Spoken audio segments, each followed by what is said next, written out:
Едем на продукции отечественного автопрома 37-го года выпуска. Времена идут, все меняется. И как называется эта машина, практически сейчас никто не знает. Только что подходили там. Это что, Москвич? Ну конечно, какой это Москвич? Москвич в 2 раза меньше.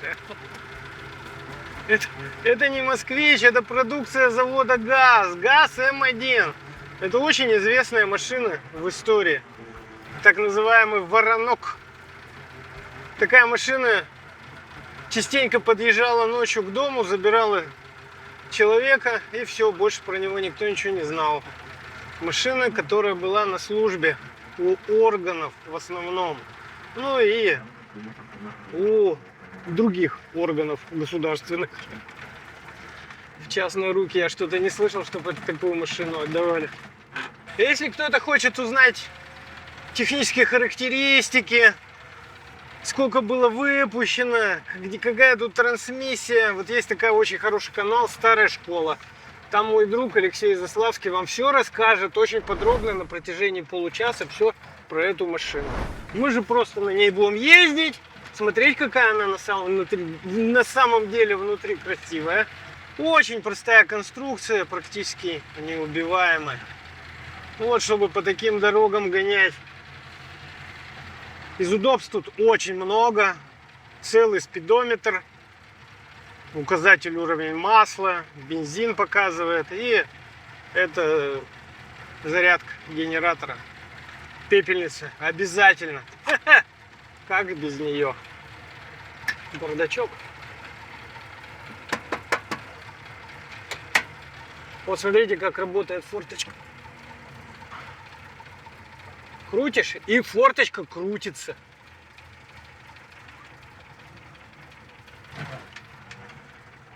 Это все из всех удобств, которые тут есть.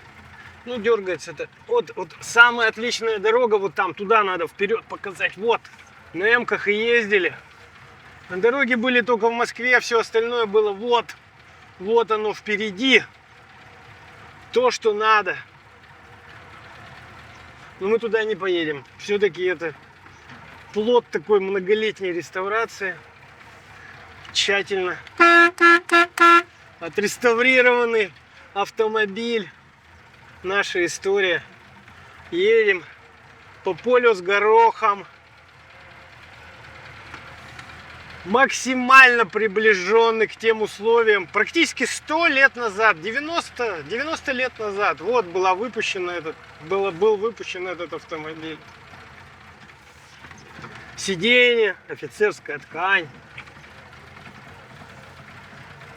Потолок, тоже шерсть. Малюхонькое зеркало, что в него видно? Ну, а что туда смотреть? Машин-то все равно нету. Только в Москве и все. Боковых зеркал даже не предусмотрено. А зачем? То же самое. Ну, в принципе. Из удобств. Вот у нас еще что. Козырек. Тоже шерсть. Чистая шерсть. Панель кажется, что под дерево, но это металл. Просто такая раскраска под дерево.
Чтобы все знали, здесь написано М-ГАЗ.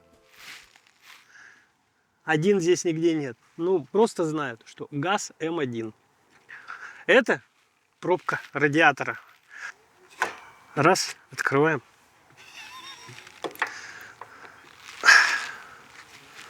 Огромные фары, подфарники. Говорят, что от Харли Дэвидсона такие же. От мотоцикла, от коляски. До сих пор. Уже 100 лет.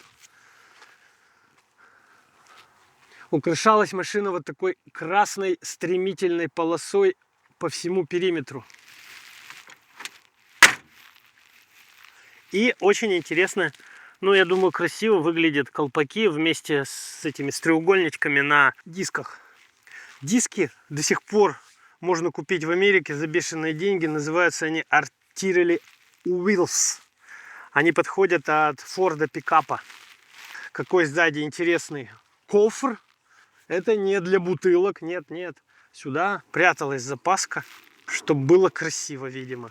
Специально под это здесь выемка в бампере. Всего один задний фонарь.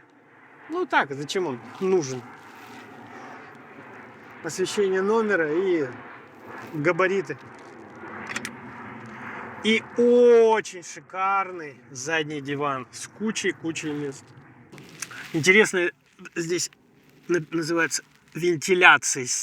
Вот здесь тоже ручка крутится и форточка открывается. Только так ее можно открыть. Можно попробовать. С этой стороны ее никак не толкнуть. Только изнутри. Зачем вот здесь вот такая натянутая винил? А потому что просто не могли сделать огромный штамп крыши. Делали его из кусочков, а серединку закрывали деревянным каркасом и закрывали винилом. Поворачиваем ключ.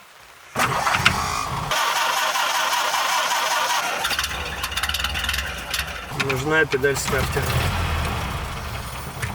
Первая педаль. Поехали.